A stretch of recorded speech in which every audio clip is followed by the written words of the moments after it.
하나님 감사합니다. 저희들 대한신학대학원을 통해서 또 학업을 계속하고 있습니다. 하나님이 필요하셔서 저희들에게 공급하시는 것이오니 저희들 겸손한 마음으로 잘 받아들이게 하시고 또 배운 것이 우리들의 신앙생활에서 또 목회 현장에서 잘 활용될 수 있도록 하나님께서 역사하시고 모든 영광은 주님께서 홀로 받으시옵소서. 모든 걸 감사드리옵고 예수님 이름으로 기도하옵나이다. 아멘. 예, 오늘 요한복음 2장입니다.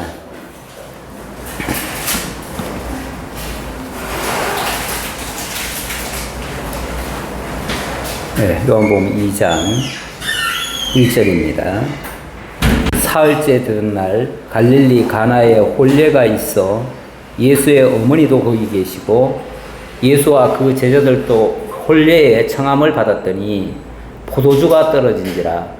예수의 어머니가 예수에게 이르되 저들에게 포도주가 없다 하니 예수께서 이르시되 여자여 나와 무슨 상관이 있나이까 내 때가 아직 이르지 아니하였나이다. 아멘. 네, 4절까지 봉독했습니다. 지극히 사적인 이야기 같습니다. 그렇죠? 잔치가 있어가지고 혼례에 가서 잔치에 참여했습니다. 거기에 예수의 어머니도 거기 계시고 제자들도 함께 청함을 받았다. 이곳은 아마 그 어머니가 있는 그쪽 지역 같습니다. 갈릴리 가나라고 하는데, 그러니까 뭐 어찌 보면 고향 땅이죠. 고향에서 마을에서 혼례식이 있었던 거예요. 선생님 이거 예. 1장인데 2장 갖고 오셨어요? 아니요. 안 가져오려고. 주셔야 돼요. 그래서 여기 있는 줄 알고 2장을 한 번 찾아봐도 없어요. 1장은 이제 맛보기로 가져온 거고.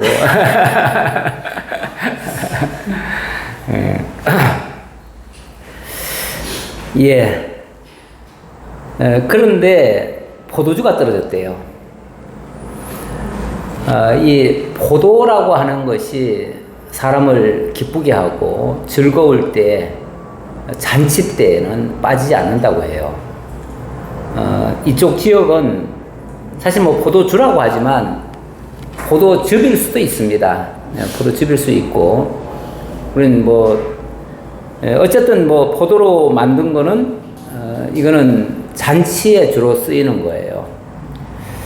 그래서 굉장히 기뻐해야 될 이 잔치집에 포도주가 떨어졌다고 하는 것은 기쁘게 하는 요소를 없애버린 거나 마찬가지죠. 굉장히 중요한 일인데 포도주가 떨어졌어요. 아마도 손님이 너무 많이 왔던가 봐요. 그러니까 예수의 어머니가 예수에게 이르되 저들에게 포도주가 없다 하니,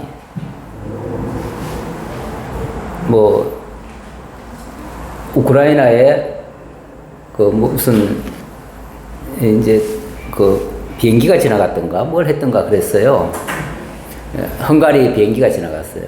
그래서 헝가리한테 항의를 했더니 뭐 그래서 어쩌라고 그렇게 반응하더라고요. 그래서 뭐 어쩌라고. 지나가면서. 예. 그러니까 왜 남의 영공으로 지나왔느냐 하니까 그래서 뭐 어쩌라고 이렇게 공격을 해요. 그러니까 쉽게 말하면은 이제 도전을 하는 거예요. 너들 건드려라? 그러면 바로 공격하겠다. 그걸 빌미로 해서 공격하겠다. 결국은 이제 러시아의 사주를 받은 그 나라가 우크라이나를 침공할 목적으로 자꾸 도전을 하는 거죠. 도전을 하는데 우크라이나가 반응을 안 하면, 그러니까 항의는 하지만 바로 반응은 못 하지요. 바로 반응했다가는 그냥 이게 확전이 되니까. 그러면 지금 러시아 막기도 힘드는데 거기까지 오면은 감당이 안 되잖아요. 러시아도 일부러 그 주변국을 자꾸 자극을 해요, 사실은. 자꾸 자극을 해요. 그래가지고 일부러 그 주변 나라들, 폴란드니 몇 개 나라 있잖아요. 그 나라들 상공을 자꾸 날아요. 무슨 비행기? 드론을 자꾸 그쪽으로 띄워요. 그러면 이쪽에서는 이제 막 비행기도 지나가요, 실제로. 그러면은 이쪽에서는 바로 공격을 원래는 해야 돼. 해야 되는데 감히 러시아를 상대로 해서 그렇게 할 수는 없잖아요. 그러니까 계속 이제 방어 태세만 취하고 있어요. 그거는 언젠가 한번 우리 건드려 달라 그 소리예요. 그럼 그거 핑계로 그냥 치겠다 그 소리예요. 주변 나라들을 더 전쟁에 끌어들이려고 하는 거예요.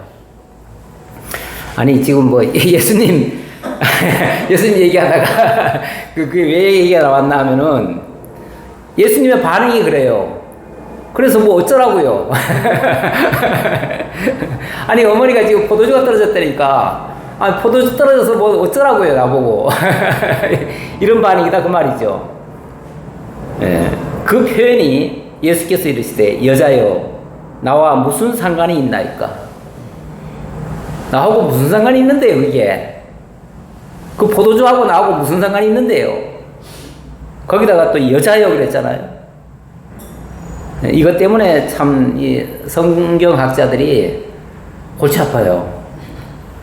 아니 우리 예수님이 참 모든 면에서 위대하신 분으로 이렇게 말씀을 드려야 되는데 예수님은 참 위대하신 분이고 우리의 선생이시고 우리의 모본이시고 삶에서도 정말 효도하시고 뭐 이렇게 얘기를 해놨는데 지금 이런 표현은 이게 어떻게 뭐 효적인 차원에서 보면은 어때요?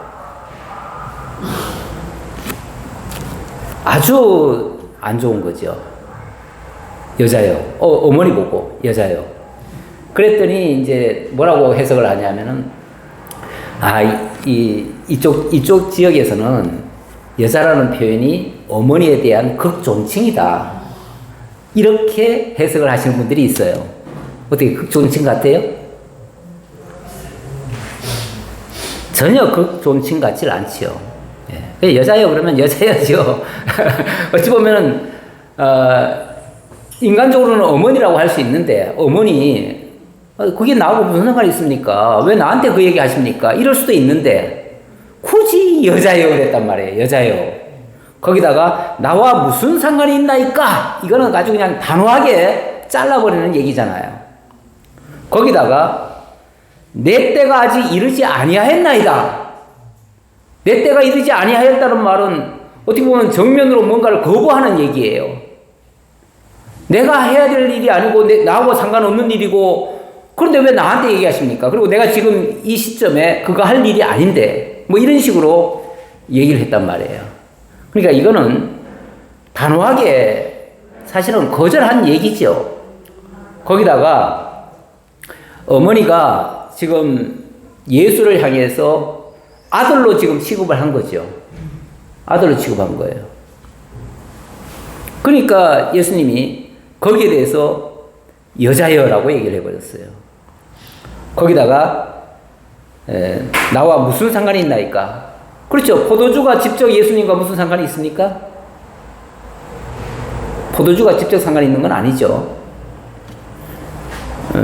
이거는 어찌 보면 지금 쾌락을 주기 위한 건데, 이 포도주라고 하는 게 잔치집에서의 포도주는 쾌락을 주기 위한 건데, 어찌 보면 예수님이 지금 쾌락 주러 오신 분이 아니잖아요. 근데 왜 나한테 그 쾌락 주는 걸 가지고 나한테 욕을 하십니까? 이런 뜻이고, 그리고 무엇보다도 아직 내 때가 이르지 않았다 이 얘기를 해요. 이거는 내가 지금 이 포도주와 관계되는 것을 할 때가 아니다 그 얘기잖아요.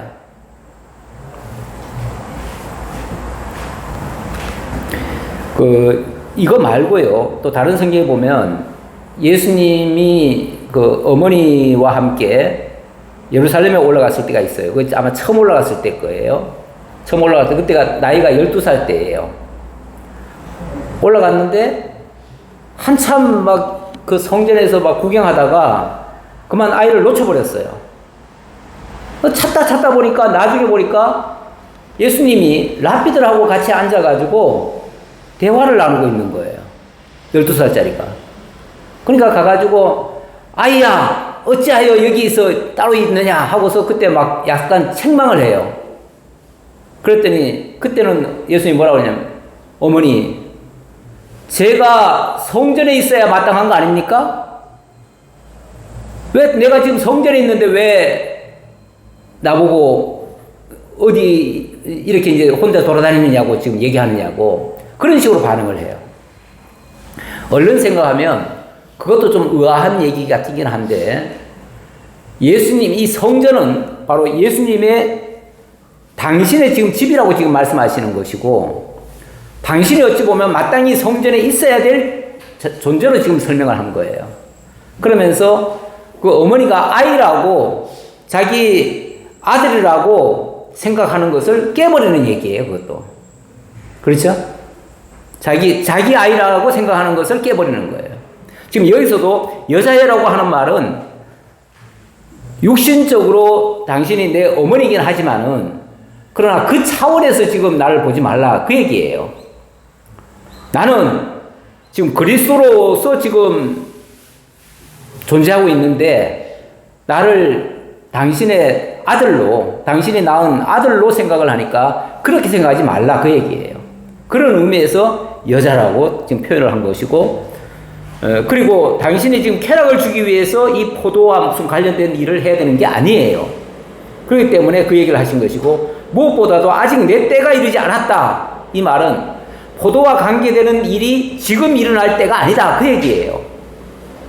그럼 이건 뭘 가리키는 거냐면은 예수님이 결국 이 다음에 이제 십자가에 못 박혀 죽으셔야 되는데 아직 그때가 이르지 않았다. 사실 그 얘기를 하는 거예요.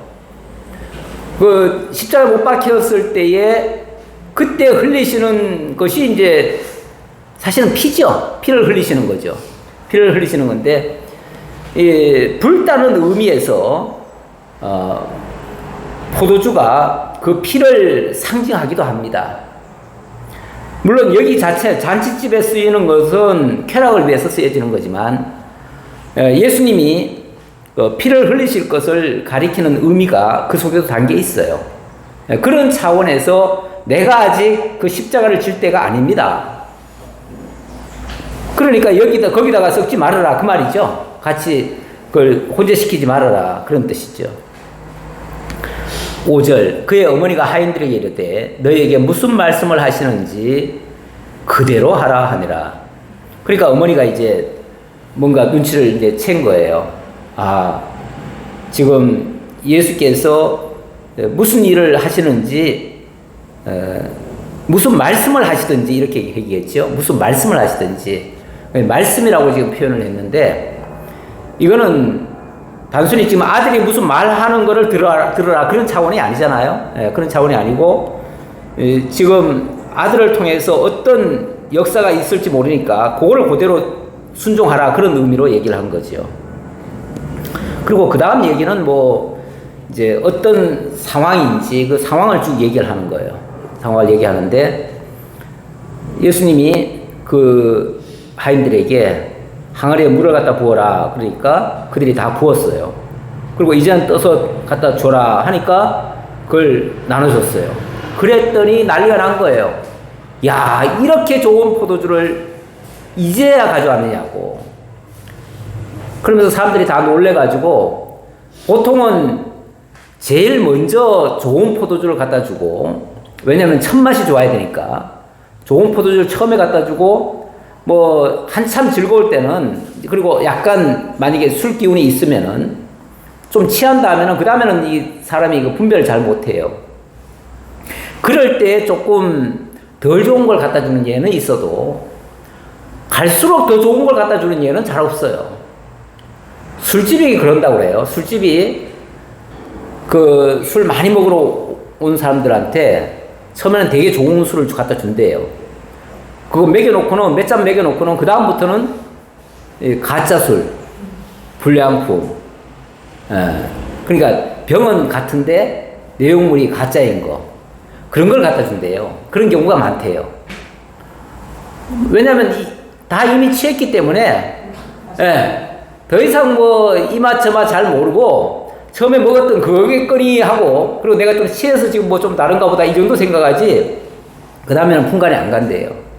그래가지고 대체적으로 처음에는 누구든지 다 좋은 거 주고 나중에는 나쁜 거 주는 예가 많아요. 뭐 과일도 그러잖아요. 선물 들어오는 거 보면은 윗단은 다 좋은데 아래 들어가 보면은 뭐 이상한 게 있잖아요. 예. 항상 그 처음에 맛보기로 주는 것들은 다 좋아요. 샘플 주는 건 다 좋은데 내용이 들어가 보면 안 좋은 게 더 많은데 어떻게 된 게 이거는 처음에는 그다지 썩 좋아 보이지 않았는데 이번에 가져온 건 어떻게 이렇게 더 좋은 거 있느냐, 더 좋은 걸 어떻게 숨겨놨다가 인제 갖다 줬느냐 하고 다 놀리더라는 거예요. 이게 결국은 이제 표적이었다 그 말이죠. 표적이었다. 이거는 단순히 술을 만든 차원이 아니라 예수님께서 당신이 앞으로 어떠한 역사를 행하실 것인가를 하나의 표적으로서 그리고 당신이 그리스도이심을 증거하기 위한 그런 목적에서 이런 표적을 행하신 것이다.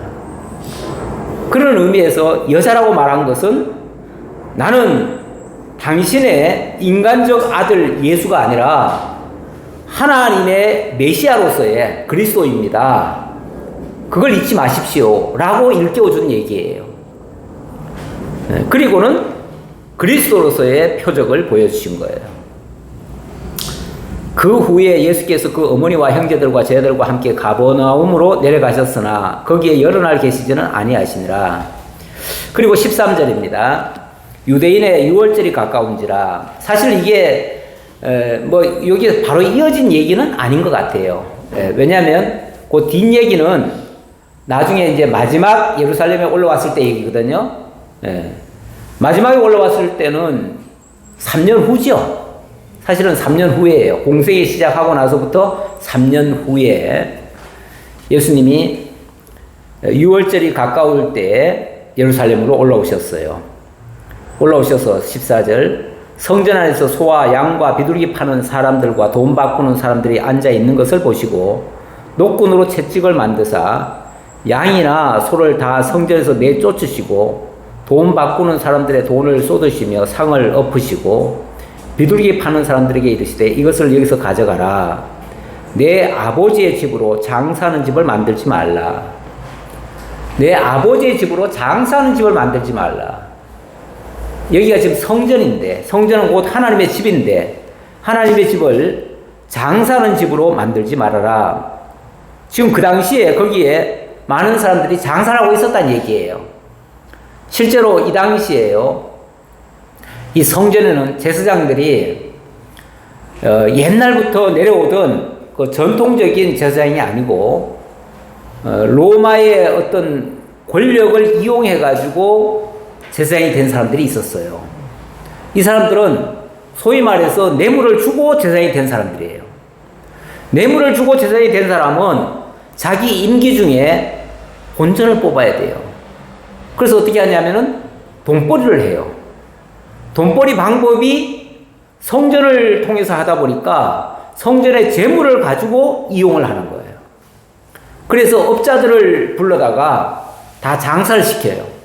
장사를 시키고 소위 말해서 고객인 백성들이 제사를 드릴 때에 반드시 장사꾼을 거치도록 만들어 놨어요. 제도를.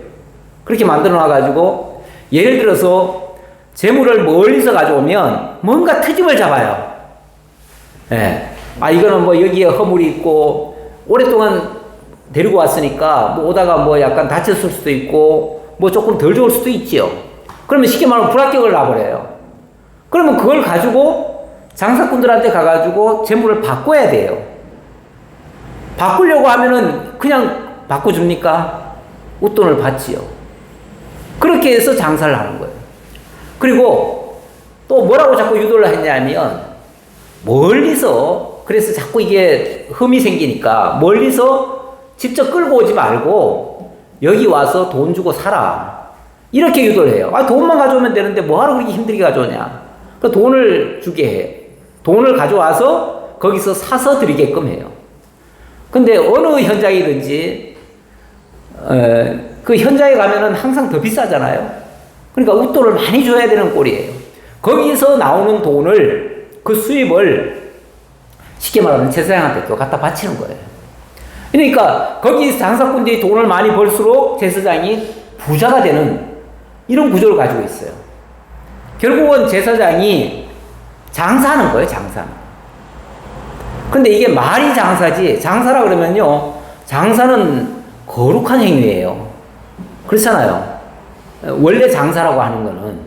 그렇잖아요. 남에게 유익을 주고 거기서 좀 이득을 남겨서 먹는 거니까 그것도 거룩한 거예요. 그런데 이거를 뭐 거의 반강제적으로 지금 하는 거잖아요. 예.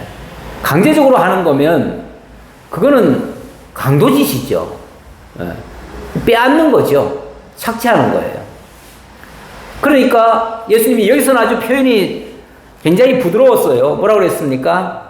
내 아버지의 집으로 장사하는 집을 만들지 말라고 했지만은 다른 성경에 보면은 강도의 구례를 만들었도다. 그러면서 막 책망을 해요. 그러면서 아예 그 장사를 못하게끔 막 들러 엎어버려요. 예수님이. 그리고 허리띠를 뽑아가지고 막 책짓 삼아서 막 내리치기도 해요. 이 모습이 그 제사장들 눈에는 아주 경악스럽죠. 어떻게 이럴 수가 있는가? 예수님도 어쨌든 소문을 듣자 하니 뭐 선지자 같은 사람이기도 하고 이스라엘의 선생 같은 역할을 지금 하고 있는 중인데, 아니 그런 사람이 좀 점잖게 행동을 해야지 이게 무슨 짓인가 해가지고, 그래서 그때부터 예수를 굉장히 좋지 않은 눈으로 보게 되고 결국은 저 예수를 죽여야겠다. 저 인간은 우리의 사업을 망하게 하는 자다. 우리를 해방하는 자다. 우리가 하려고 하는 일들을 다 지금 망가뜨리는 자다. 이렇게 보는 거죠. 그래서 결국은 이것이 예수를 죽이게 되는 직접적인 계기가 되어집니다. 예수를 죽여야 되겠다라고 하는 결정적인 계기가 돼요. 그런데 이제 이 때가 마침 뭡니까? 6월절이잖아요. 6월절. 6월절이다 보니 6월절은 이스라엘의 최대 명절인데 가장 즐거운 때인데, 이렇게 온 국민들이 지금 다 즐겁게 그날을 지금 지키고 있는데 이런 때에 사람을 죽일 수는 없죠. 아무리 뭐 흉악한 죄인이라 할지라도 죽이려고 하더라도 바로 죽일 수는 없고 6월절이 지나서 죽이자. 마가복음에 보면 그렇게 얘기 나와요. 6월절을 지나서 6월절만 지나면은 죽여야 되겠다. 이렇게 생각했어요. 그런데 6월절이 한창 진행되는 중에 죽일 수밖에 없는 사건이 일어나죠. 그렇게 되죠. 네. 자, 어쨌든 이런 일을 하니까, 이런 일을 하면서 예수님이 거기에 대한 설명도 하십니다. 설명을 뭐라고 하시냐면, 제자들이 성경 말씀에 주의 전을 사모하는 열심히 나를 삼키리라 한 것을 기억하더라 했는데, 예수님이 이 주의 전을 사모한다는 것은 바로 이 성전이 예수님께 속한 것이고 그 성전을 예수님이 위에서 하는 거다. 이렇게 지금 말한 것이 생각났다. 그런 뜻이에요. 이에 유대인들이 대답하여 예수께 말하기를, 네가 이런 일을 행하니 무슨 표적을 우리에게 보이겠느냐? 예수께서 대답하여 이르시되 너희가 이 성전을 헐라 내가 사흘 동안에 일으키리라. 이런 행동을 한다면 이게 무슨 네가 선생이고 그리스도고 뭐 그런 자겠느냐? 그러면서 이제 의심을 하는 거예요. 그러면서 이런 일을 하는 사람이 무슨 표적을, 위로부터 하늘에서부터 온 그리스도라고 하는 표적을 보여줄 수 있겠느냐? 그거는 너는 그리스도 아니다. 그 얘기예요. 그리스도 아닌데 그리스도라고 하는 증명을 뭘로 할 수 있겠느냐? 못 믿겠다. 그 얘기죠. 그러니까 예수님이 뭐라고 그러냐면은, 이것도 충격적인 말이에요. 너희가 이 성전을 헐라 내가 사흘 동안에 일으키리라. 너희가 이 성전을 헐라. 지금 성전에서 하는 말이잖아요. 성전에서 너희가 이 성전을 헐라 내가 사흘 만에 다시 일으키겠다 하니까, 이것도 이제 나중에 보면은 예수를 십자가에 못 박아 죽여야 되는 이유로 삼지요, 이거를. 예. 이 예수가 자기가 성전을 헐고 3일 만에 다시 짓겠다고 한 사람이다. 완전 사기꾼이다.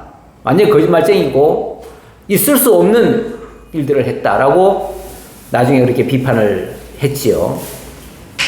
그래서 신성 모독죄까지 엮어가지고 결국은 예수를 사형에 선고하는 하나의 계기로 삼았는데, 그랬더니 유대인들이 이르되 이 성전은 46년 동안의 지었건을 네가 3일 동안에 일으키겠느냐? 야, 이 성전을 46년간 지었는데, 근데 46년간 지었다는 표현은요, 원래 이 성전은 스룹바벨 성전을 재건을 한 겁니다. 재건을 한 건데, 스룹바벨 성전은 이미 뭐 한 400~500년 전에, 한 500년 전에 지어진 거잖아요. 500년 전에 지어졌다가 나중에, 누굽니까? 시리아의 안티오코스 에피파네스에 의해서 많이 회파가 됐습니다. 그러고 나니까 성전 역할을 제대로 못해요. 못하는데 헤롯이 로마의 권력을 등에 업고 유대의 왕으로 왔습니다. 왕이 됐습니다. 왕이 되고 나니까 유대인들이 막 거부를 했어요. 처음에 거부를 하니까 어떻게 해서든지 유대인들에게 나는 당신들을 위해서 왔다. 당신들을 섬기러 왔지 당신들 위해 군림하려고 온 사람도 아니다. 그러면서 내가 당신들을 위해서 성전을 지어주겠다 하면서 다 헐어진 그 성전을 재건을 해준 거예요. 재건을 해주면서 기왕하는 거 더 멋있게 더 크게 짓겠다. 옛날 성전은 스룹바벨 성전은 되게 초라하거든요.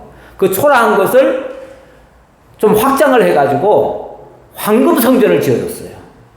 그런데 그 짓는 것이 그냥 한두 해 하고 끝낸 게 아니라 지금 임기 동안에 46년이 걸려가지고 지금까지 계속 지어온 거예요. 계속 지어주는 거예요. 계속. 점점 더 좋게. 어쩌면은 그 임기가 계속되면은 더 길게 할 거예요. 나중에 최종적으로는요, 60년까지 줬다고 그래요. 그러면은 46년째 지금 짓고 있었는데, 이 당시까지. 그때만 해도 굉장히 화려해요. 오죽하면은 그 성전을 보러 왔을 때, 제자들이 막 예수님께 자랑하잖아요. 예수님 보세요. 이 돌들이 얼마나 아름답습니까? 왜냐면 돌에다가 황금을 칠해놨으니까. 그래가지고 굉장히 황금 사원을 만들어 놨으니까 너무 화려해가지고 그냥 눈이 둥그러져가지고 그래가지고 예수님께 막 자랑을 했잖아요. 그랬을 때에 예수님이 사실 이 말씀을 하신 거거든요. 그러니까 이게 유대인들한테도 한 말이지만은 제자들에게도 사실 이 말을 한 거예요. 이 성전이, 제자들에게는 이렇게 말을 했죠. 말이 조금 약간 다른데, 이 성전이 돌 위에 돌 하나도 남지 아니하고 다 무너뜨려지리라. 이렇게 얘기를 했죠. 네. 그렇게 얘기를 했고, 지금 유대인들한테는 너희가 이 성전을 헐라. 내가 사흘 동안에 일으키리라. 이렇게 얘기를 했단 말이에요. 그러니까 이게 정말 모두가 다 경악할 얘기예요. 그 말 자체가. 그런데 이때는 이게 무슨 의미인지 정확히 몰랐어요. 솔직히. 제자들도 몰랐는데 나중에 제자들이 이렇게 깨달은 거예요. 언제 깨달았냐면, 그러나 예수는 성전된 자기 육체를 가리켜 말씀하신 것이라. 죽은 자 가운데서 살아나신 후에야 제자들이 이 말씀하신 것을 기억하고 성경과 예수께서 하신 말씀을 믿었더라. 그러니까 그 전까지는 제자들도 솔직히 그 말이 고지가 안 들렸어요. 이렇게 아름다운 성전이 돌 위에 돌 하나도 남지 않고 다 무너뜨려지리라. 그게 어떻게 믿어져요? 믿어지질 않죠. 거기다가 너희가 이 성전을 헐라. 내가 사흘 동안에 일으키겠다. 이건 더더욱 안 믿어지는 거죠. 그런데 예수님이 십자가에 못 박혀 죽으시고 다시 부활하시는 걸 보고, 일단 예수님의 말씀은 당신이 성전으로 오셨는데 사람들에 의해서 죽임을 당하고, 그리고 당신이 참 성전으로 온전히 지어질 것이다 라는 것을 깨달았다는 거예요. 깨달았고 나중에 이제 그 내용을 다 믿었다고 그랬는데, 예수님이 경고로 하신 말씀, 이 돌 위에 돌 하나도 남지 않고 다 무너뜨려지리라 하는 것도 나중에는 믿게 됐다. 요 당시에는 몰랐지만은 나중에는 깨닫게 됐다. 그런 얘기예요. 자, 그리고 23절, 6월절에 예수께서 예루살렘에 계시니 많은 사람이 그의 행하시는 표적을 보고 그의 이름을 믿었으나 예수는 그의 몸을 그들에게 의탁하지 아니하셨으니 이는 친히 모든 사람을 아심이요. 자, 예수님이 이 표적 말고도 또 여러 가지를 하셨잖아요. 하셔서 사람들이 일단은 그 표적을 보고 예수를 따라와요. 그러니까 예수께서 어쨌든 뭐 표적을 통해서 예수를 믿든 말씀을 듣고 믿든 어쨌든 믿으면 되긴 되는데 일단 표적을 믿고 예수를, 그러니까 표적을 보고 그의 이름을 믿은 자들에 대해서는 예수께서 그의 몸을 그들에게 의탁하지 않았다, 이렇게 얘기를 해요. 의탁하지 않았다 하는 말은 뭐 예수님이 누구에게 의탁할 일은 없지요. 그러나 너희들이 날 믿어주니까 나도 너희를 인정하고 너희들이 원하는 대로 해주겠다, 이런 차원에서 안 했다, 그런 얘기예요. 쉽게 말하면 그들이 믿는다고 따라왔지만 솔직히 말해서 예수는 그들 다 안 믿었다, 그 얘기예요. 안 믿어요. 왜냐하면 표적을 보고 믿은 사람은요, 그 표적이 만약에 다른 모습으로 나타난다든지 계속해서 나타나지 않으면 어떻게 될까요? 그때는 안 믿어요. 네. 표적을 보고 믿었기 때문에 표적이 없으면은 더 이상 안 믿어요. 그래서 그런 자들에게는 의탁하지 않아요. 그리고 무엇보다도 친히 모든 사람을 아심이요. 이 말은 그 사람들 속까지 다 들여다보고 계시잖아요. 예수님은 다 알고 계시니까 저 친구가 지금은 날 믿는다고 하면서 날 따라오지만은 잠시 후에 다른 일이 있으면은 나를 죽이라고 아마 선동할 거다. 그것까지 다 알아요. 그러니까 당신이 자기를 의탁하지 않지요. 신뢰하지 않는다, 그런 의미예요. 또 사람에 대하여 누구의 증언도 받으실 필요가 없었으니 이는 그가 친히 사람의 속에 있는 것을 아셨음이니라. 당신이 그 사람들 속까지 다 알고 계시니까 뭐 그들이 뭐라고 하든 그 말 믿고 그 말 따라서 뭘 하고 이렇게 행동하지 않으셨다, 그런 뜻이에요. 이런 장면은 3장에서도 이어집니다. 3장에는 일단 다른 사건이 나옵니다. 다른 사건이 소개되는데, 이 3장의 내용은 예수님께서 영생의 주이심을 증거하는 내용이라고도 볼 수 있는데요. 이제 구속주의 사역을 하십니다. 구속주의 사역을 하시면서 3장에서 영생을 약속하시는 장면이 되겠습니다. 그런데 바리새인 중에 니고데모라 하는 사람이 있으니 유대인의 지도자라. 바리새인 중에 니고데모라 하는 사람이 있었어요. 이 사람은 유대인의 지도자. 나중에 보니까 이 사람이 공회원이에요. 상당히 높은 자리에 있는 사람이에요. 그가 밤에 예수께 와서 이르되 랍비여, 우리가 당신은 하나님께로부터 오신 선생인 줄 아나이다. 하나님이 함께 하시지 아니하시면 당신이 행하시는 이 표적을 아무도 할 수 없음이니이다. 앞에서 예수님이 표적을 보이시고 많은 사람이 그걸 보고 믿었다. 그런데 그 중에 한 사람인 니고데모, 그 중에 한 사람이에요. 그 중에 한 사람인 니고데모가 밤에 예수를 찾아왔어요. 밤에 찾아왔다고 하는 것은 솔직히 낮에는 못 옵니다. 자기가 그래도 명색이 유대인의 지도자고 공회원이고 또 바리새파라고 하면 굉장히 보수적인 사람들이거든요. 그런 사람이 뭔가를 이렇게 자기의 행동을 밖으로 표출하는 것이 쉽지 않습니다. 그러니까 밤에 몰래 왔어요. 와가지고는 자기 딴에는 제가 비록 밤에 왔지만은 저는 당신이 하나님께로부터 오신 자임을 알겠습니다. 왜냐하면 당신이 표적을 많이 보이셨는데 여러 가지 표적들이 솔직히 말하면 이 세상에서는 그런 표적을 할 사람이 없습니다. 이거는 하늘로부터 오신 분이 아니면은 절대로 할 수 없는 일이기 때문에 그래서 나는 당신이 하늘로부터 오신 자임을 믿겠습니다. 이렇게 얘기를 했어요. 자, 이 정도 얘기하면 예수님이 야, 너 대단하다. 그래도 믿음이 좋구나. 칭찬해줘야 되는 거 아니에요? 칭찬 들을 만한 얘기 아니에요? 그런데 예수께서 대답하여 이르시되 진실로 진실로 너에게 이르노니 사람이 거듭나지 아니하면 하나님의 나라를 볼 수 없느니라. 예. 진실로 진실로 내게 이르노니, 여기 진실로 진실로라는 것이 사실은 이게 이제 헬라어로 아멘 아멘입니다.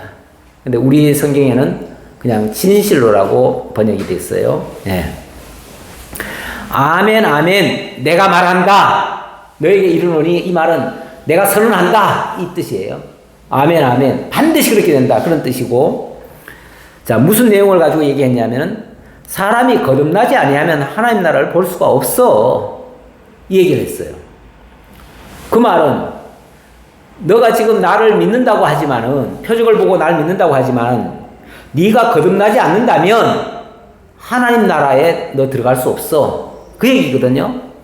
이건 어찌 보면 그 니고데모가 칭찬받으려고 사실은 그 말을 하고 나도 당신 편입니다, 당신 믿습니다, 칭찬 들을 줄 알았는데 한 방 먹는 거예요.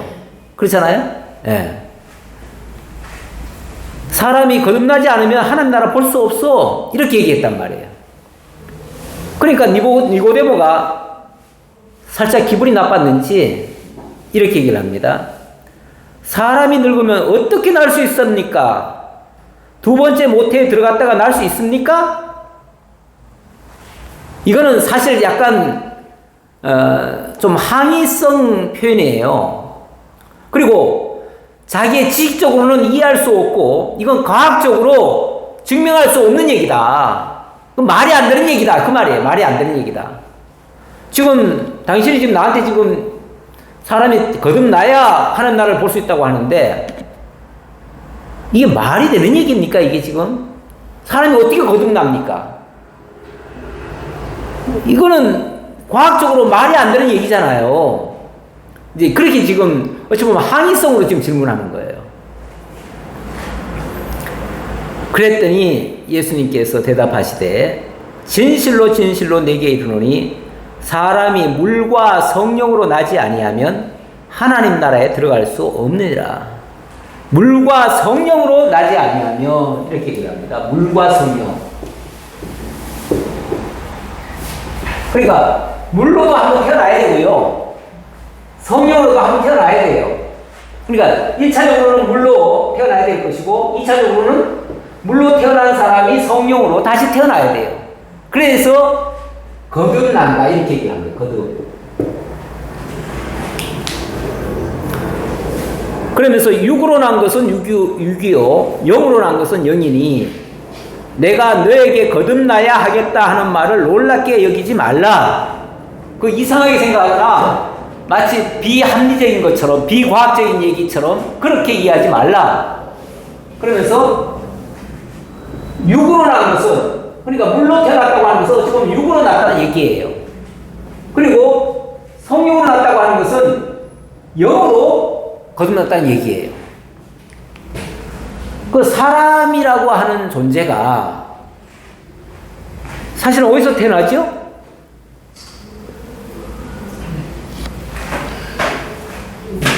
사실 이 세상의 모든 것이,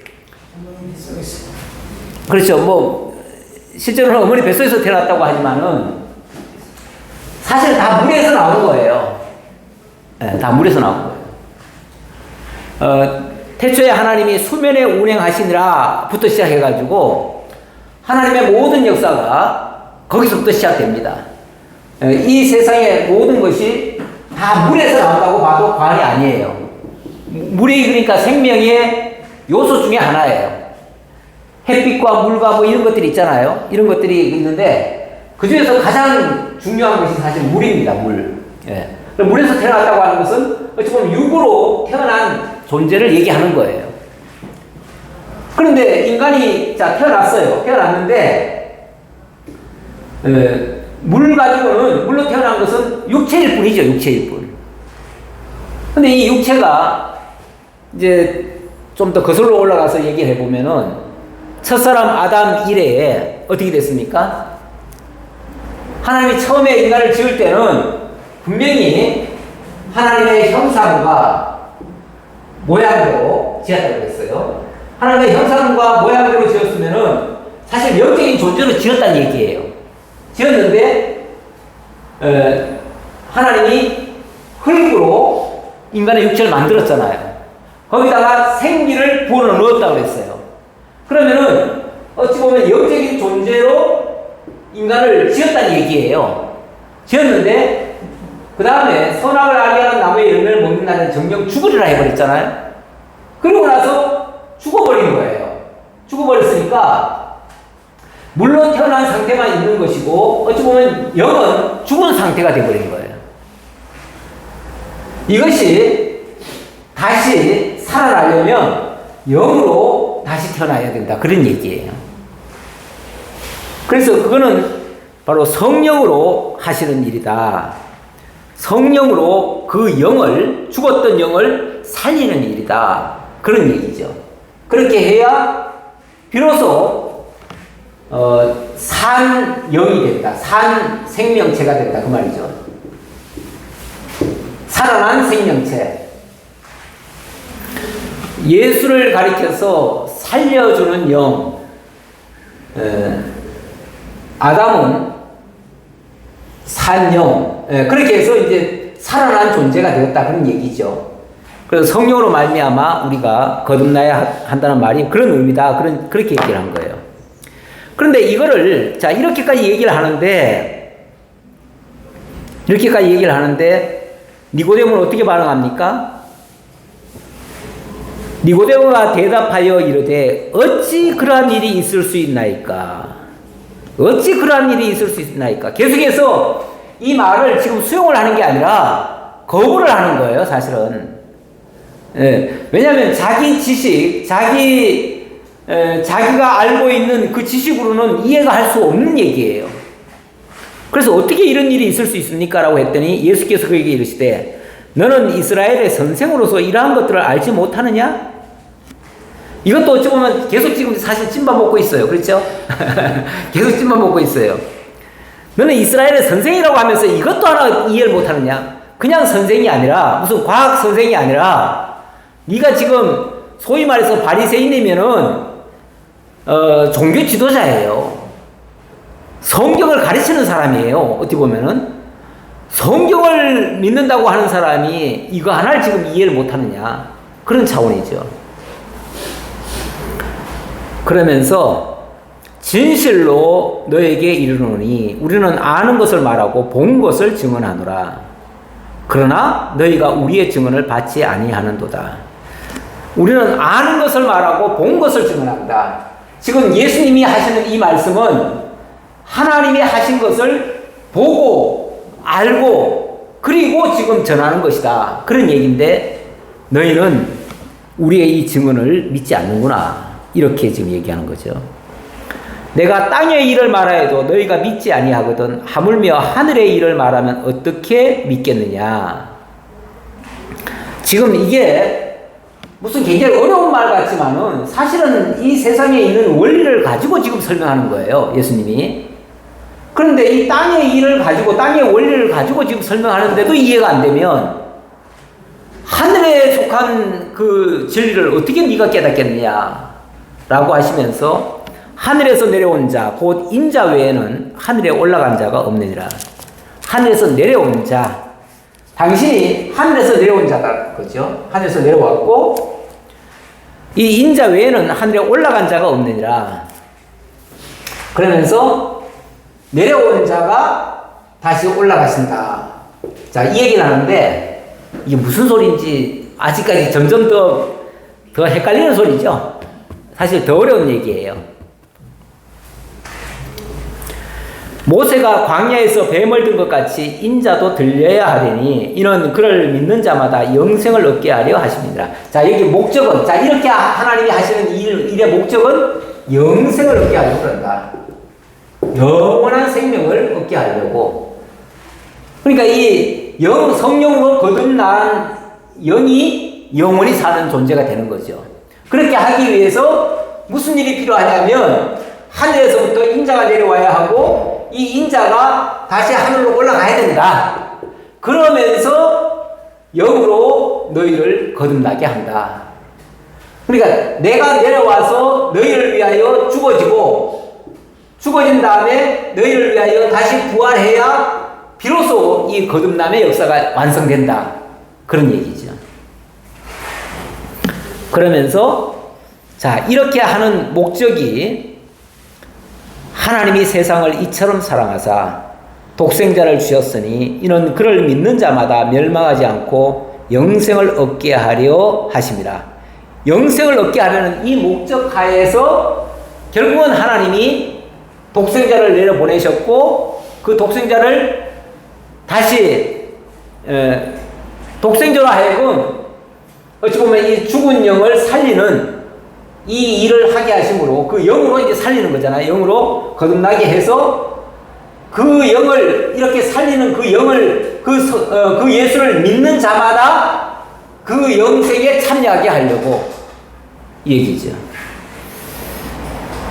하기야 뭐 오늘날도 이 설명하기가 쉽지는 않은데 그 당시에 니고데모가 이걸 쉽게 이해하기는 어렵지요. 쉽지는 않겠지만 그러나 결국 이 이야기가 여기서 끝나는 얘기가 아니라 결국 예수 그리스도께서 이 일을 위하여 이 땅에 오셨고 그리고 이들을 위하여 죽으시고 그리고 다시 부활하셨다. 그 과정에 십자가 이야기가 나옵니다. 십자가 앞에서 했나요? 했지요? 네. 그 14절에 모세가 광야에서 뱀을 든 것 같이 인자도 들려야 하리니 모세가 광야에서 뱀을 들었던 그 사건 그때 이스라엘 백성들이 다 범죄에 빠졌지만은 갑자기 하나님께서 모세에게 뱀을 갖다가 하나 꼬챙이에 달아가지고 장대에 달아가지고 높이 높뱀을 만들어가지고 높이 달으라는 거예요. 그리고 그걸 쳐다보는 자는 다 살리라 이렇게 했단 말이에요. 이건 일종의 이제 쳐다본다고 하는 것은 그걸 소망하는 거 아니겠어요? 예. 그러면서 그것을 가리켰는데 그렇게 예언된 그 십자가에 그 매달린 그 희생 제물, 그 희생 제물이 바로 예수 그리스도다, 나다 그 얘기를 하려고 하는 말이에요. 그러면서 이렇게 하는 것은 하나님이 그 아들을 세상에 보내신 것은 세상을 심판하려 하심이 아니요 그로 말미암아 세상이 구원을 받게 하려 하심이라.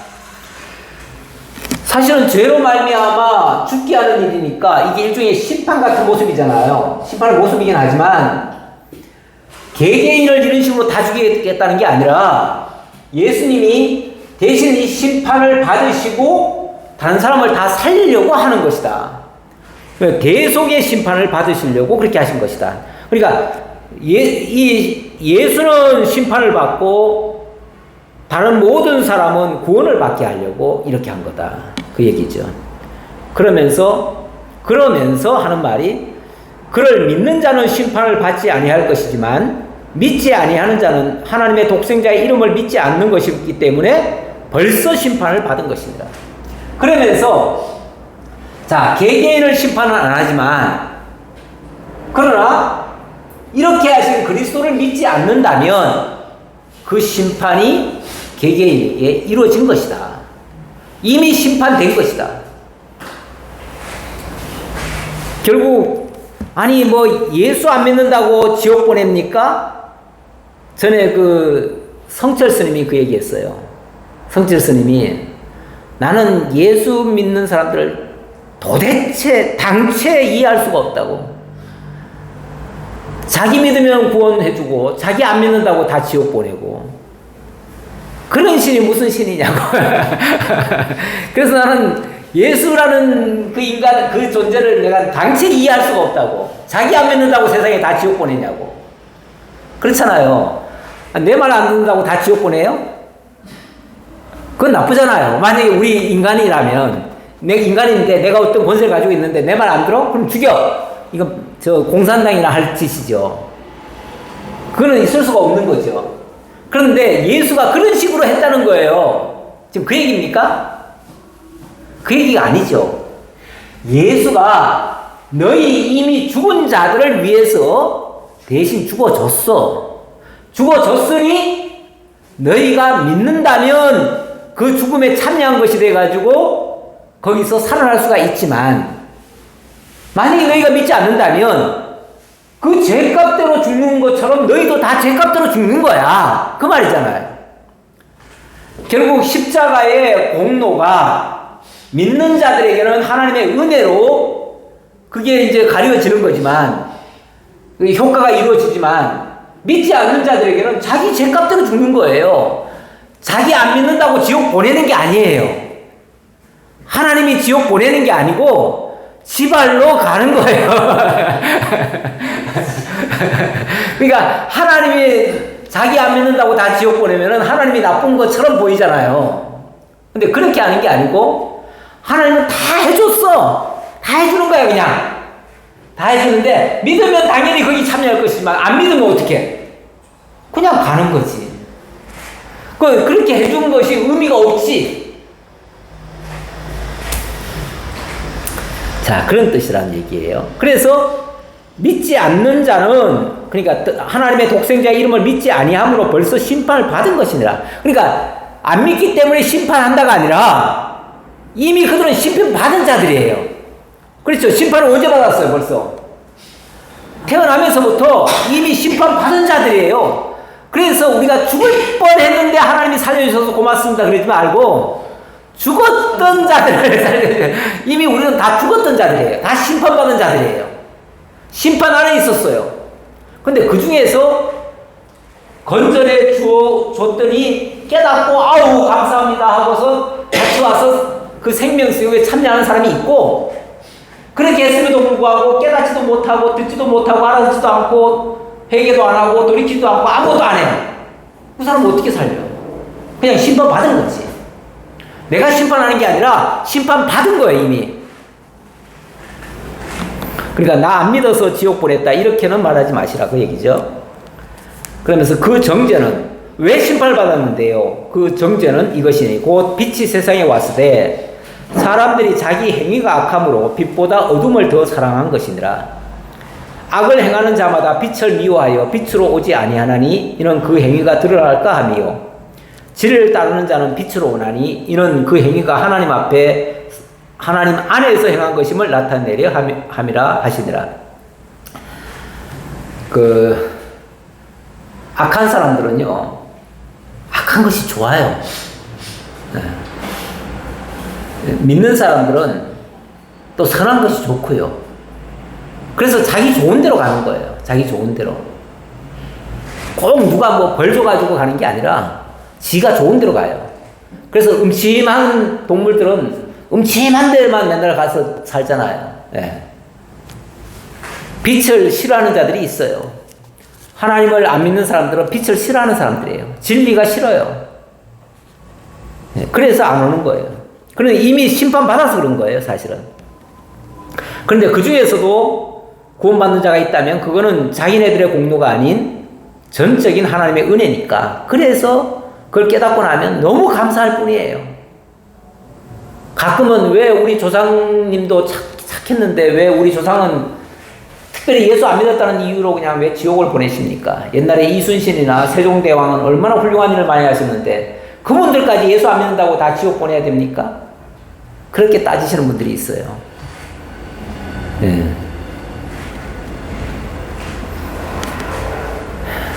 물론 도덕적으로는 그분들이 착했을지 모르겠으나, 예, 하나님을 알지 못하고 빛 가운데로 나오지 않는 거예요.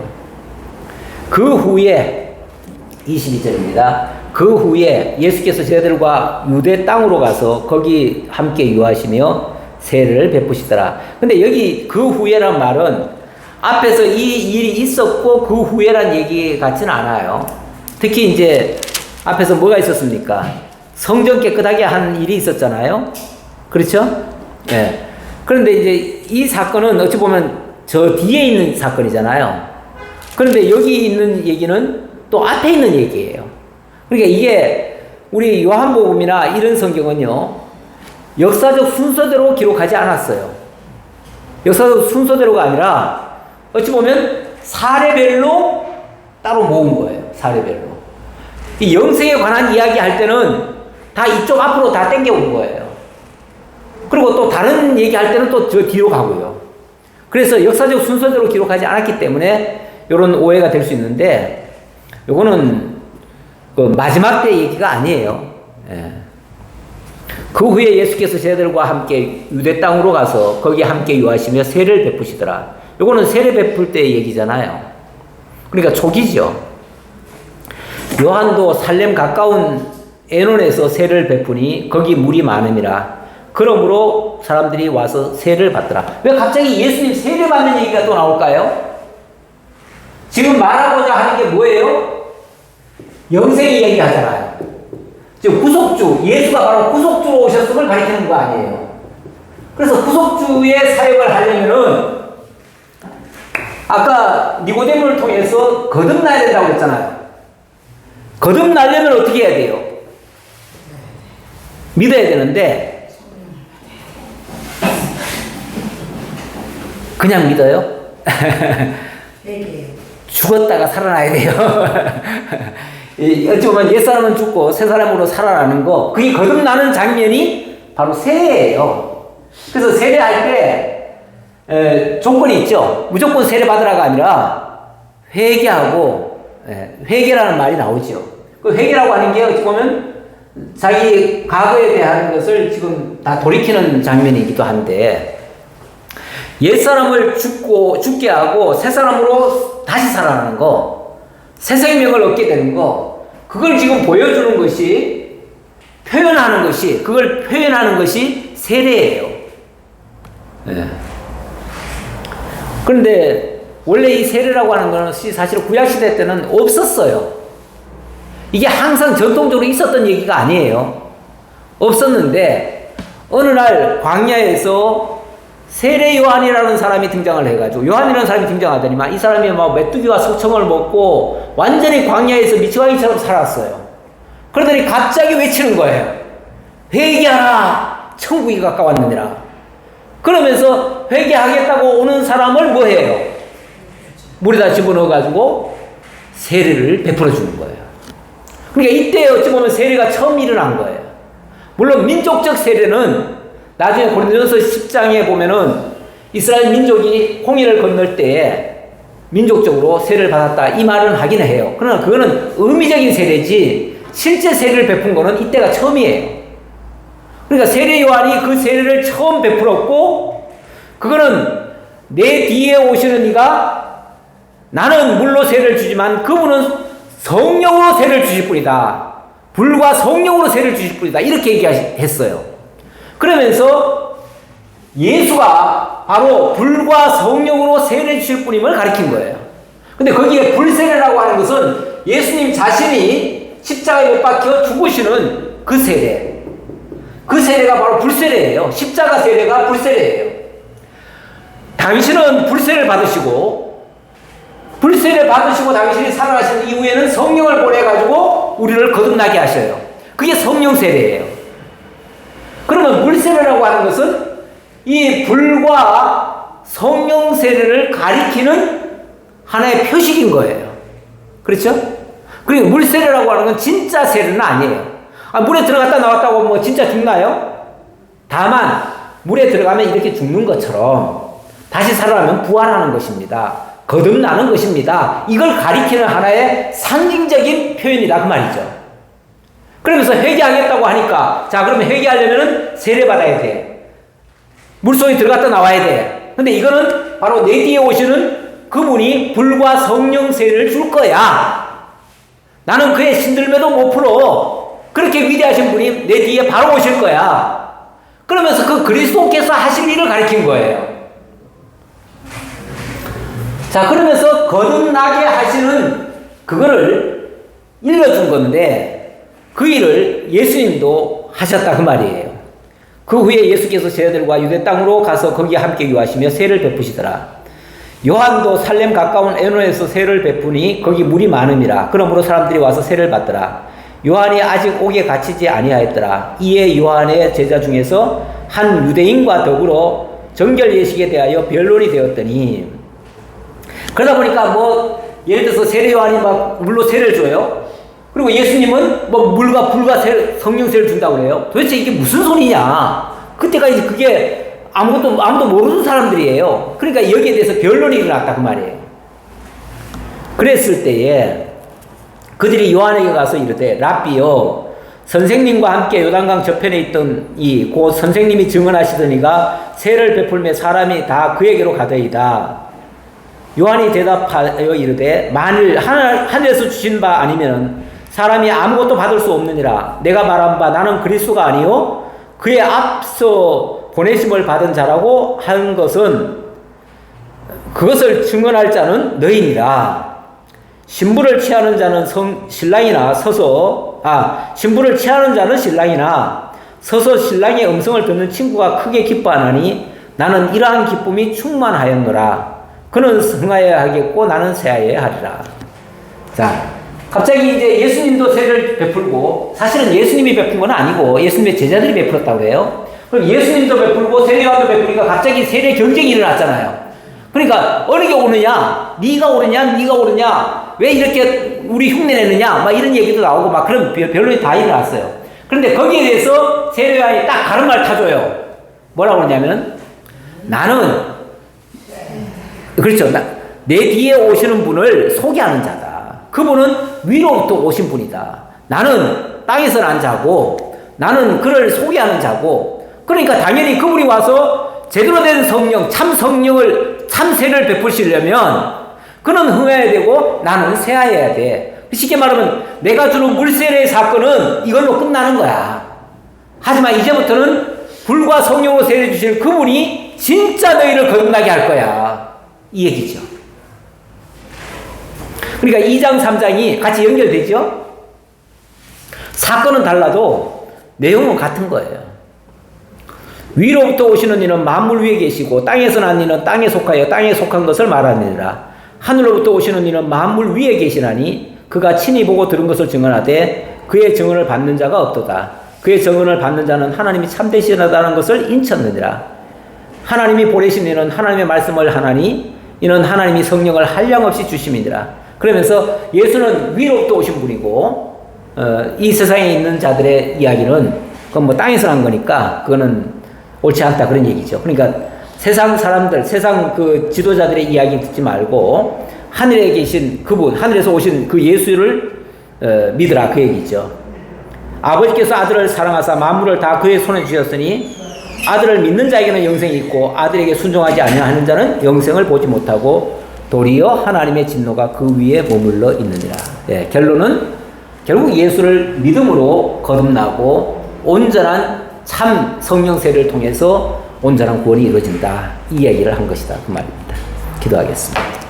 감사합니다. 하나님 함께 해주셔서 참 성령, 참 영생에 이르는 올바른 길을 인도해 주셔서 감사합니다. 바르게 깨닫고 바르게 증거하는, 예수님이 보고 들은 것을 증거하신 것처럼 우리도 보고 듣고 깨달은 것을 바르게 증거하는 입술이 될 수 있도록 함께 주옵소서. 예수님 이름으로 기도합나이다. 아멘.